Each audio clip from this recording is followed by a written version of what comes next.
السلام علیکم. تمام حمد و ثنا اللہ تعالیٰ کے لیے جو علیم و خبیر ہے, سمیع و بصیر ہے. اس کے ساتھ رحمت ہمیشہ سے آراستہ ہے اور ہمیشہ آراستہ ہے. صلاۃ السلام بشیر نذیر سراج منیر نبی کریم صلی اللہ علیہ وسلم پر, جو جمیل الشیم صفی العلوم صاحب الجود والکرم صلی اللہ علیہ وسلم. اے شہید الصوت حامی مرحبا, اے شفیع اہل اسیاں السلام. جناب صلی اللہ علیہ وسلم نے ارشاد فرمایا کہ اللہ تعالیٰ نے مسلمانوں کو 2 دن خوشی سے عطا فرمائے.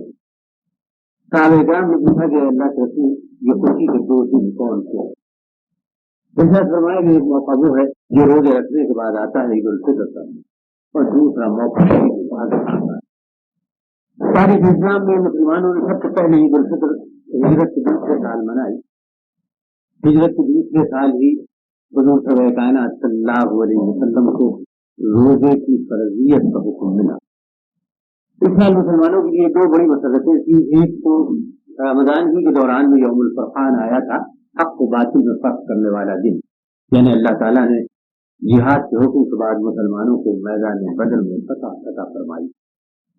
بدر کی فتح تاریخ اسلام میں غیر معمولی اہمیت کی حامل ہے, اور بدری صحابہ کا تاریخ اسلام میں بہت بڑا مرتبہ ہے. حضرت عمر نے جب اپنے دور خلافت میں صحابہ کرام کے وظیفے مقرر کیے تو سب سے زیادہ وظیفہ بدری صحابہ کو مقرر کیا. اسی طریقے سے حضرت ابوبکر صدیق رضی اللہ تعالیٰ عنہ نے جب مسلمہ کذاب کے خلاف اسلامی لشکر آراستہ کر بھیجا, کوشش یہ کی کہ اسے زیادہ سے زیادہ بدری صحابہ شریک. حضرت علی نے اپنی دور خلافت میں جب بیعت لی تو سب سے پہلے اصحاب بدر کو بیعت کا موقع دیا. ہجرت کے 90 سال حضور صلی کائنات صلی اللہ علیہ وسلم کو حج کا حکم ملا.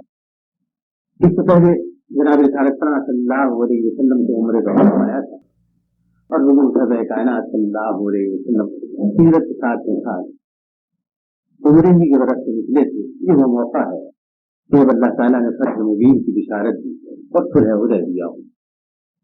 جب جناب رسالت صلی اللہ علیہ وسلم کو حج کی فرضیت کا حکم آیا تو حضرت ابوبکر صدیق کو امیر حج مقرر کر کے اللہ کے رسول نے مسلمانوں کو پہلی مرتبہ تاریخ اسلام میں حج کرنے کے لیے بھیجا.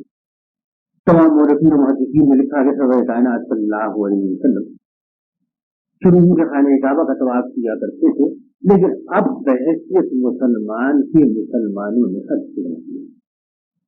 خود یہ ہونے کے بعد بھی صاحب استطاعت ہو جاتا ہے تو حج فرض ہو جاتا ہے, اس کے بعد تاخیر نہ کرنی چاہیے. بعض لوگوں کے ذہن میں یہ بات ہوتی ہے کہ ہم صاحب استطاعت تو ہیں لیکن ابھی عمر کی اس منزل میں ہیں کہ کچھ دن اور گزر جائیں تو پھر یہ سعادت حاصل کریں. یہ غلط رویہ. حضور صلی کائنات صلی اللہ علیہ وسلم حج کی فرضیت کے بعد 9 ہجری ہوئی میں نکل کھڑے ہوتے, لیکن اس وقت تک مشرکین مکہ سے کچھ معاہدات تھے اور ان سے برات نہیں ہوئی. چنانچہ حضرت ابوبکر صدیق کو جب سرور کائنات صلی اللہ علیہ وسلم نے امیر حج بنا کے روانہ کیا تو اس کے بعد سرور کائنات صلی اللہ علیہ وسلم کے قلب اطہر پر سورہ توبہ یا سورہ برات کی آیتیں نازل ہوئی, اور اب اللہ کے رسول نے اس کے اعلان عام کے لیے حضرت علی کو روانہ کیا. اور حضرت علی حضرت ابوبکر صدیق سے گفتگو کرنے کے بعد اس کا اعلان عام کیا کہ آئندہ مشرکین مکہ حرم کعبہ میں داخل نہیں. وہی اعلان تھا جس کے بعد مشرکین کا اور کافروں کا داخلہ حرم کعبہ میں ممنوع قرار دیا گیا. وہ سارا علاقہ جس میں بغیر احرام باندھے جا نہیں سکتے, اس حصے میں کوئی مشرک و کافر داخل ہو ہی نہیں سکتا, اور قیامت تک کے لیے یہ احکامات رکھیں گے. کیونکہ مشرکین یاترا کے لیے آتے خانہ کعبہ کی تو طرح طرح کے کام رچایا کرتے تھے, اور ان کا آخری کام اپنی یاترا کے لیے ہوا کرتا تھا کہ برہنہ خانہ کعبہ کا طواف کیا کرتے تھے. ظاہر ہے کہ ایسے کسی موقع پر سید المرسلین صلی اللہ علیہ وسلم کے لیے وہاں موجود رہنا کراہت کا باعث ہوتا. اسی لیے جناب رسالت صلی اللہ علیہ وسلم نے صاحب استطاعت ہونے کے باوجود ان وجوہات کی بنا پر 9 ہجری میں حج نہیں کیا, لیکن سیدنا حضرت ابوبکر صدیق کو بھیج دیا, اور کچھ صحابہ کرام نے اس موقع پر حج کی سعادت حاصل.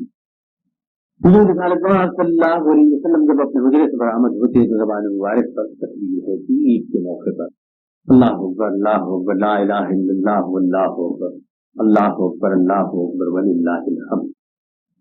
آپ جب عیدگاہ تشریف لے جاتے ہوتے تو زبان مبارک پر مسلسل یہ تکبیر ہوتی، اور جب آپ عیدگاہ سے واپس تشریف لاتے تب بھی زبان مبارک پر مسلسل یہ تکبیر ہوتی۔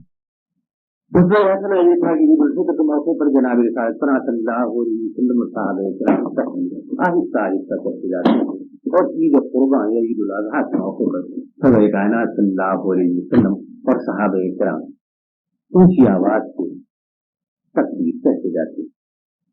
خواتین عیدگاہ کی طرف جاتی ہیں وہ بھی تکبیر کہتی تھیں، لیکن خواتین کے لیے اس طریقے سے جو قرآن کے بارے میں حکم ہے کہ آہستہ سے پڑھیں، اسی طرح تکبیر بھی انہیں آہستہ کہیں۔ یہاں کے موقع پر لبیک اللہم لبیک عورتوں کو آہستہ ہی کہنا ہے۔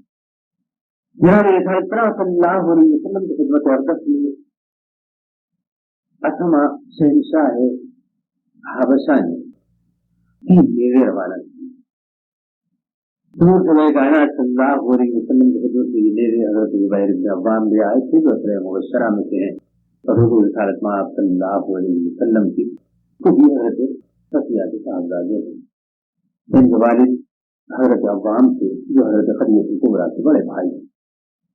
انہوں نے ایک نیزہ تو حضرت زبیر کو دے دیا تھا، ایک نیزہ ایک اور صحابی کو عنایت فرمایا، اور ایک نیزہ اپنے پاس رکھا تھا۔ اللہ کے رسول جب عید کے موقع پر اپنے حجرے سے برآمد ہوتے تو سیدنا حضرت بلال حبشی اللہ کے رسول کے حجرے کے پاس کھڑے رہتے تھے، ان کے ہاتھ میں اسما کا بھیجا ہوا وہ نیزہ ہوتا تھا، اور جب جناب رسالت صلی اللہ علیہ وسلم اپنے حجرے سے باہر تشریف لے آتے حضرت بلال حبشی ان کے آگے آگے چلتے، اور پھر تھوڑی دور جانے کے بعد صحابہ کرام سب کائنات صلی اللہ علیہ وسلم کے دلوں میں ہو جاتے، اور وہ اس طرح سے کیفیت ہو جاتے۔ روایت میں ابن قیم نے لکھا ہے کہ سب کائنات صلی اللہ علیہ وسلم مسجد نبوی کے شرقی حصے میں تشریف لے جاتے، اور یہاں اس زمانے میں عیدگاہ ہے۔ یہ راستہ اللہ کے رسول پیدل چل کے جاتی، اور صحابہ کرام رسالت صلی اللہ علیہ وسلم کے ہمراہی میں میت سے تکبیریں بلند کرتے ہوئے پیدل ہی روانہ ہوئی۔ پھر سرکار جناب رسالت صلی اللہ علیہ وسلم کا یہ تھا کہ عید کے موقع پر نماز کے لیے جب تشریف لے جاتے تو ایک راستے سے جاتے اور دوسرے راستے سے واپس تشریف لاتے۔ بعض صحابہ کرام نے اللہ کے رسول سے اس بارے میں پوچھا کہ اس میں آپ کی کیا مصلحت ہے؟ ایک بات جس موقع پر آپ کے ارشاد فرمائی وہ یہ کہ اس طرح زیادہ لوگوں کو سلام کرنے کا موقع ملتا ہے۔ ایک دوسرے مطلب یہ کہ ذہن مبارک مسیح کے جلوس کی حیثیت سے مسلمان جب عیدگاہ جاتے اور عیدگاہ سے لوٹتے تھے تو خرم آتے تھے، تو مدینہ النبی کی بستی میں رہنے والے اور لوگوں پر مسلمانوں کا روح طاری ہو جاتا ہے۔ اسی لیے حکم ہے کہ طواف بھی جب کرتے ہیں تو 3 اشواط سے چاہیے کہ مسلمان اس طریقے سے چلے جس طرح پانی پکڑ کے بانس پر ساتھ چلتا ہے۔ اگرچہ چال کے بارے میں حکم ہے کہ خبردار زمین کے اوپر عقل سے نہ چلنا، لیکن یہ موقع ہے، اس کے اندر اس کی اجازت ہے، اور میدان جنگ میں بھی ایک موقع پر جنگ لغت کا موقع تھا، حضرت ابو جانا جدید چال سے چلے سرور کائنات صلی اللہ علیہ وسلم کا ارشاد تھا، اگرچہ اللہ تعالیٰ کی تقدس چال ناپسند ہے، لیکن ہاں اس موقع پر یہ خوب ہے کہ اس چال سے مشرکین پر، کافروں پر، مسلمانوں کا روح طاری ہوتا ہے۔ سورہ کائنات صلی اللہ علیہ وسلم عید قربان کے موقع پر جب نماز پڑھنے کے لیے تشریف لے جاتے تو روزہ ہوتے، سوا پہر کا روزہ ہوتا، اور عید الفطر کے موقع پر جب آپ تشریف لے جاتے تو نماز پڑھنے کے لیے جانے سے پہلے حضور اکرم صلی اللہ علیہ وسلم طاق آداد میں کھجوریں کھایا کرتے تھے، 3، 5، 7 اس طریقے سے گویا آپ روزہ افطار کرتے۔ اور عید قربان کے موقع پر جناب رسالت صلی اللہ علیہ وسلم سوا پہر کا روزہ رہتے، لوٹ کے آتے قربانی دیتے تو اپنی قربانی کا گوشت کھاتے حضور اکرم صلی اللہ علیہ وسلم، یا سوا پہر کا روزہ اس طریقے سے افطار فرمایا کرتے تھے۔ اللہ کے رسول جب مسجد نبوی کے اپنے حجرے سے نکلتے اور عیدگاہ میں نماز پڑھانے کے لیے تشریف لے جاتے تو حضور اکرم صلی اللہ علیہ وسلم اس سے پہلے پھر کوئی نماز نہ پڑھتے تھے۔ حکم ہے کہ عید کی نماز کے لیے نکلو تو عید کی نماز سے پہلے کوئی اور نماز نہ پڑھو۔ ظاہر ہے کہ فجر کی نماز تو آدمی پڑھ ہی لیتا ہے، وہ فرض ہے، لیکن کوئی اور نماز اس سے پہلے پڑھنے کا حکم نہیں ہے، اور اس کے بالکل ہی بعد پڑھنے کا حکم نہیں ہے۔ اور عیدگاہ میں